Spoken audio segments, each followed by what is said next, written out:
பாஜக தான் வெற்றி பெறுவதற்கான என்ன மாதிரி முன்னெடுப்பது வந்து தற்போது ஏன்னா விஜய் வந்து களத்தில் இருக்காரு. ஸோ அதனால அவர் ஏற்கனவே எந்த கட்சி ஆதரிச்சது, அவர் எங்கள் கட்சியில் சேருவார்னு சொன்னது சீமான்.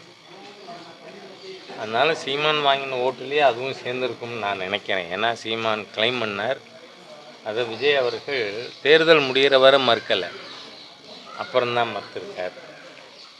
அதனால் என்னை பொறுத்தவரை இந்த 2 திராவிட கட்சிகளும் இல்லாத, அவர்கள் வேண்டாம் 3வது மாற்று நமக்கு வேணும்னு நினைக்கக்கூடிய வாக்காளர்கள் 20% பேருக்கு மேலே இருக்காங்க.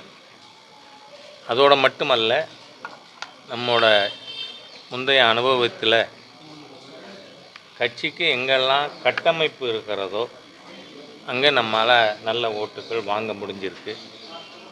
ஆகவே இந்த முறை உறுப்பினர் சேர்ப்பு இயக்கத்தை பயன்படுத்தி எல்லா பூத்துகளிலும் கட்டமைப்பை உருவாக்குவதற்கு பூத்து கமிட்டிகள் அமைக்கிறதுக்கான பணி மேற்கொள்ளப்பட்டு நடந்து வருகிறது.